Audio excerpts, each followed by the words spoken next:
Assalamualaikum warahmatullahi wabarakatuh. Perkenalkan saya Rafli dari kelompok 5 bersama keempat teman saya akan menjelaskan mengenai materi tentang Tourette disorder.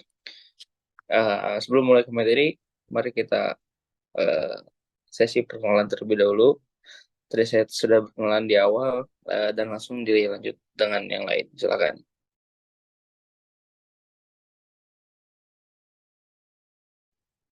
Perkenalkan, nama saya Genta Suryavaldi dengan NIM 120. Perkenalkan, nama saya Belinda Inka dengan NIM akhir 135. Kenalkan, nama saya Firani Zardifa Syara dengan NIM 150. Perkenalkan, nama saya Salsabila Ladinda Putri dengan NIM akhir 156. Baik, langsung mulai ke materinya saja. Pertama ada ya ini aja yang akan kita bahas. Eh, Pertama mengenai pengertian, ciri-ciri dan gejala, penyebab, terapi, em, pengobatan, dan ada bagaimana tentang cara memanage Tourette disorder ini. Baik, langsung ke materi pertama mengenai pengertian, silakan untuk dijelaskan, dibacakan. Oke, jadi pengertian dari Tourette syndrome atau penyakit Tourette adalah penyakit neuropsikiatrik yang membuat seseorang mengeluarkan ucapan, gerakan spontan yang disebut tic tanpa bisa mengontrol, dan hal ini tuh terjadi secara berulang. Gejala ini tuh biasanya dimulai pada masa anak-anak, umumnya sebelum usia 18 tahun dan dapat berlanjut hingga dewasa. Jadi, kalau pengertian lainnya itu, sindrom Tourette ini juga merupakan sebuah kelainan sistem saraf em, yang ditandai dengan munculnya gerakan atau suara secara spontan yang tidak dapat dikendalikan, yang biasa disebut juga dengan tic. Lanjut.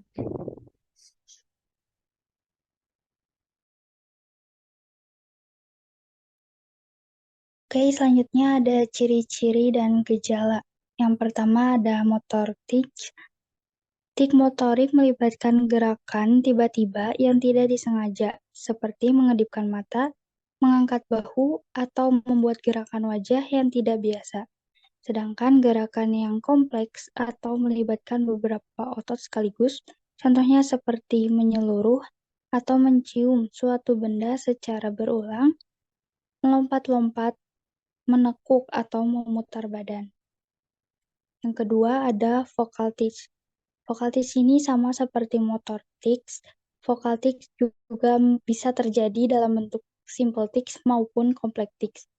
Sementara itu, gejala yang muncul pada kompleks vocal tics antara lain seperti mendengkur, batuk, berdaham, atau membuat suara menyerupai hewan, misalnya menggonggong. Sementara itu, gejala yang muncul pada kompleks vokal tics antara lain seperti mengulang perkataan sendiri atau yang disebut palilalia, dan kedua mengulang perkataan orang lain, eko ekofenomena, mengucapkan kata-kata kasar dan vulgar, atau koprolalia. Sebelum gejala motor tics atau vokal tic muncul, penderita mungkin akan mengalami sensasi tertentu di tubuh seperti gatal, kesemutan, kedutan, atau tegang otot. Sensasi tersebut akan hilang setelah tic muncul.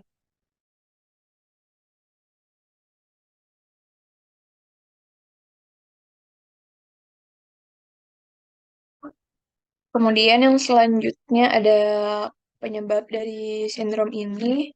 Dari beberapa sumber, sindrom ini belum dipastikan pasti karena apa, tapi ada dugaan bahwa sindrom ini disebabkan oleh yang pertama itu ada faktor genetik, kelainan gen, misal di dalam keluarga seperti ibu, ayah memiliki gangguan ini dan kemungkinan menurun ke anak-anaknya.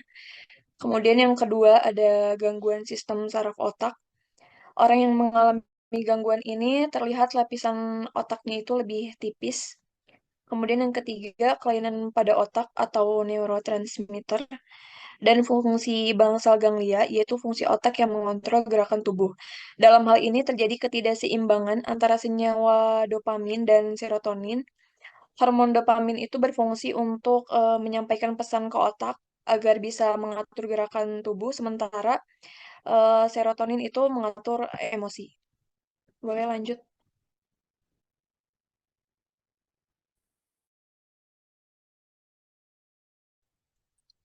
Di sini ada terapi.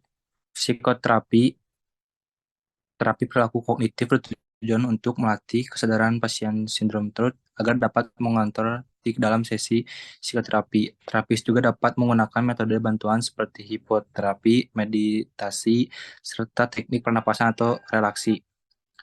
Terus di sini ada deep brain stimulation atau DBS, adalah penanaman impian ke dalam otak untuk merangsang saraf di otak dengan aliran listrik. DBS hanya disarankan bagi penderita sindrom Tourette dengan gejala yang parah dan tidak bisa ditangani menggunakan terapi lain. Pada kasus yang jarang terjadi, anak dengan sindrom Tourette yang menjalani terapi DBS dapat mengalami gangguan bicara, mati rasa, dan pendarahan.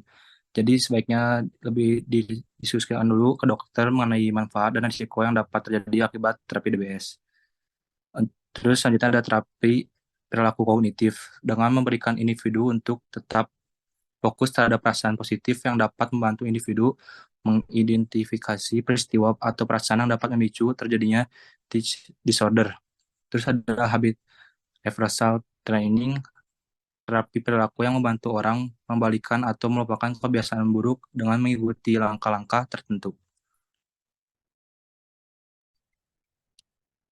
Selanjutnya mengenai bab manajemen ada pengobatan. Yang pertama ada pengobatan ADHD. Pengobatan ini dapat melalui dua obat. Obat yang mengandung methylphenidate dan dextroamphetamine yang dapat membantu meningkatkan konsentrasi. Namun, bagi sindrom Tourette, pengobatan ADHD dapat memperparah tics disorder. Yang kedua, ada obat antipsikotik. Contoh-contoh dari obatnya adalah yang mengandung isperidon, clozapine, olanzapine, quetiapine, dan aripiprazole agonis parsial. Berdasarkan penelitian, kelima obat tersebut dapat mengurangi tics dan lebih aman dengan risiko yang rendah. Pada risperidon, respon positif ditunjukkan pada penelitian salah satu ilmuwan. Lalu ada gejala juga yang dinilai pada awal minggu ke-4, ke-8, dan ke-16 dan menunjukkan bahwa risperidon dapat mengurangi tics sebesar 28% daripada obat yang lainnya. Baik, mungkin segitu saja dari kelompok 6 mengenai Tourette disorder.